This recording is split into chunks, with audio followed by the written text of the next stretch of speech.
चौधरी यकीन कर, कोई मुझसे पूछे ना कि नसीम शाह की बॉलिंग के ऊपर ट्रस्ट करना है या डबल शाह को पैसे देकर, जिसका पता भी है फ्रॉड कर देगा एंड में, मैं फिर भी डबल शाह को पैसे दे दिया। क्योंकि अब डबल शाह जो है ना, वो भी 1 2 3 4 मरतबा आपके पैसे डबल करके ही वापस करके फिर आपके साथ फ्रॉड करता था। ठीक है, ये भाई साहब नसीम शाह, ग्रीन शाह, जो भी इसका आप कर लो, पापा की परी, हमारी क्रिकेट की प्रिंसेस, इसके ऊपर यकीन करना, मतलब इसकी बॉलिंग आपने वेस्ट इंडीज़ में देख ली है। इसको टीम से बाहर किया था कि यार परफॉर्मेंस नहीं आ रही थी, फिटनेस नहीं थी, कि जाएगा एनसीए में, ठीक है, हाई परफॉर्मेंस सेंटर में, जो भी उसको नाम दे लो, कोई काम करेगा अपनी फ़िटनेस के ऊपर, अपनी बॉलिंग के ऊपर, अपनी पेस के ऊपर। ये नसीम शाह साहब ग्रोसरी वाले, इन्होंने जब अपना टेस्ट डेब्यू किया था ना, हाइलाइट्स तो पड़ी होंगी, जाकर ज़रा चेक करो। इस बंदे ने एक गेंद, उस पहले ओवर की एक गेंद मुझे आज भी बड़े अच्छे तरीके से याद है, एक गेंद की थी 89 माइल्स पर आवर की। कितनी? 89 माइल्स पर आवर। बाकी 5 की 5 गेंदें जो थी ना, वो 90 माइल्स पर आवर प्लस थी। जाकर चेक कर लो, स्टैट्स पड़े होंगे। ये इतनी पेस से बॉलिंग करने वाला नसीम शाह, पतला सा, अब जिसे कहते हैं बॉडी भी फूल गई है, इसने वेट भी गेन किया हुआ है, इसकी फिटनेस का वो लेवल भी नहीं रहा। ये बाउंड्री की तरफ जाती हुई गेंद के पीछे जब भाग रहा होता है ना, तो यकीन करो ऐसे लगता है 60 साल का कोई अंकल मजबूरी की हालत में, कि डॉक्टर ने कहा हुआ है कि जिस दिन ये स्लो जॉगिंग या स्लो रनिंग ना की ना अंकल जी, दिल उसी दिन बंद होगा। तो वो जिस तरह मजबूरी के आलम में वो 60 साल का बाबा भाग रहा होता है ना गेंद के पीछे, उसी तरीके से ये भाग रहा होता है। 2 साल का बच्चा इससे ज़्यादा तेज़ गेंद के पीछे लपक ले। ये हमारे प्रीमियम फास्ट बॉलर का ये हाल है। वो छोटे छोटे ना, यकीन करो जब ये भाग रहा होता है, मेरा दिल करता है जाके पीछे से ना इसकी शर्ट पकड़ लूँ, फिर किसी को कहूँ तू मेरी शर्ट पकड़ ले, चलो ट्रेन खेले, चिक चिक चिक चिक।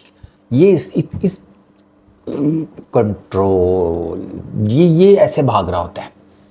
आप इसका रनअप देखें, कोई आपको ना, जिसे कहते हैं ना एक फ्लो, कोई ये खूबसूरती रनअप की, नथिंग व्हाटसोएवर। रनअप ढीला हुआ है, बॉल फेंकता है, बस इसका वही चक्कर है जो बाकी सब का भी खैर बना हुआ है। कौन सा ये अनोखा है, पहले 3 4 ओवर ठीक करा देने हैं, उसके बाद जब सेकंड स्पेल में आना है ना, हालांकि बीच में कोई बॉलिंग नहीं की हुई, रेस्ट कर रहे हैं खड़े होकर बाउंड्री लाइन के ऊपर, एक आधी गेंद आ गई, 2 आ गई, 5 आ गई, फील्ड कर ली, उसके बावजूद भी ये खड़े खड़े थक जाते हैं।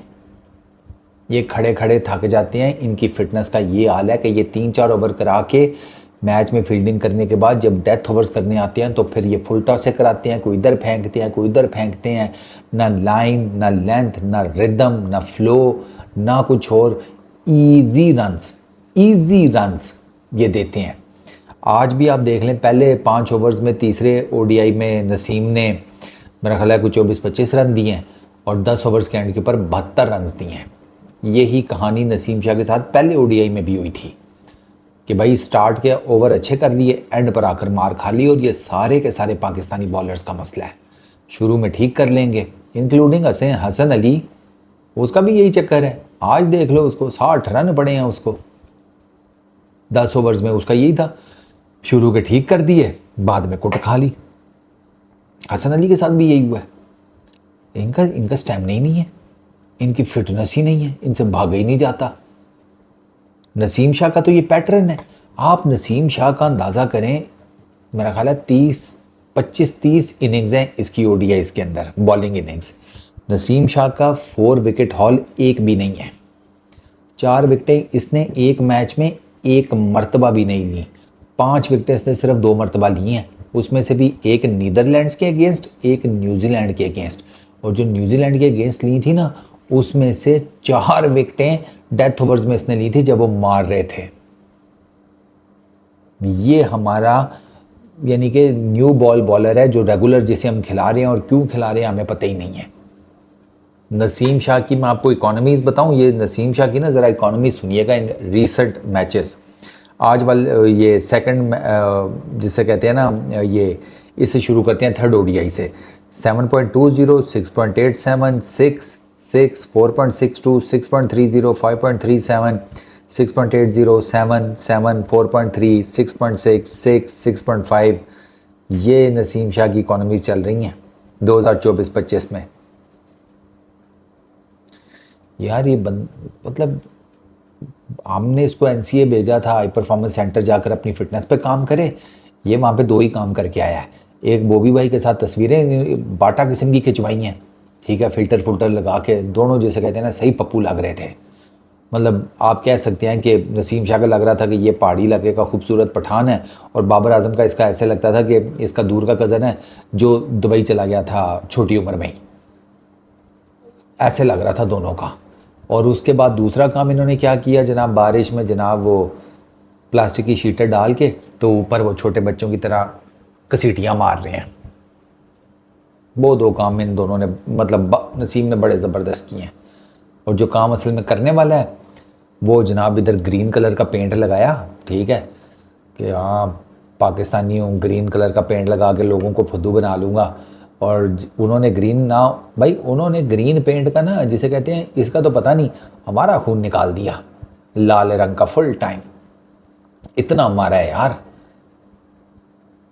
नसीम की ना फिटनेस है ना उसकी बॉलिंग है, और उसका पेस अब निकलता है 130-32 मैक्स। कहाँ 95 माइल्स पर आवर की गेंदें कराने वाला नसीम शाह 132 पर आया हुआ है, 132 किलोमीटर पर आवर के ऊपर। यार इस पेस के साथ ये क्या क्या पट लेगा।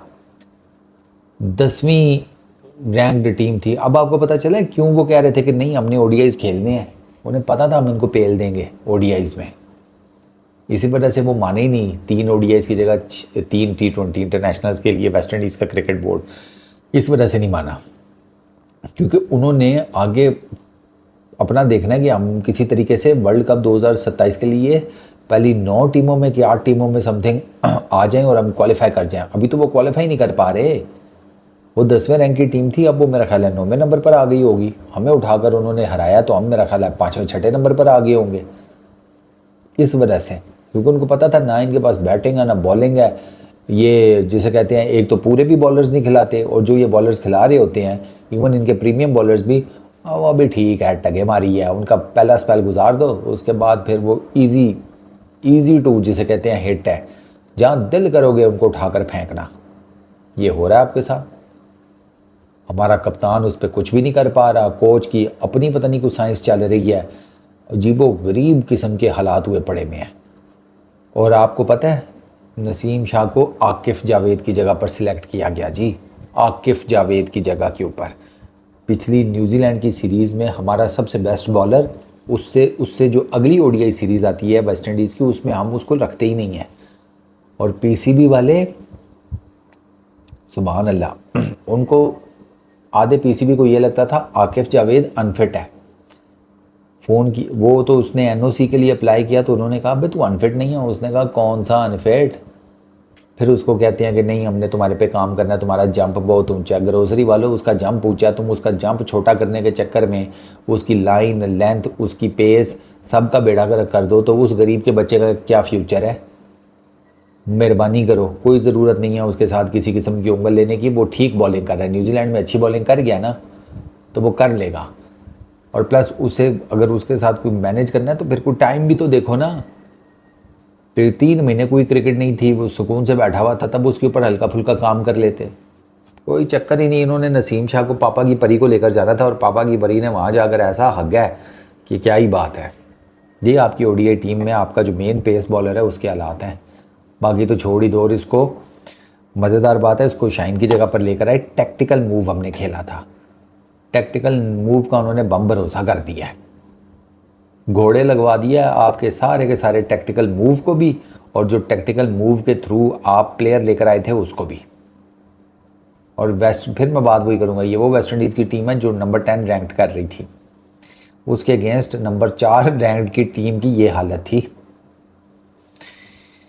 चलो जी ठीक हो गया, दुनिया हंस रही है, हंसे चलो। दुनिया को हम कम अज़ कम एंटरटेनमेंट तो दे रहे हैं ना कि हम पे हंस लो। वैसे बड़ा टेंस किस्म का माहौल रहता है ज़िंदगी का, हंस लो। चलो इस वीडियो में इतनी। अपना बहुत ख्याल रखना। नेक्स्ट वीडियो में मुलाकात होगी। Peace out.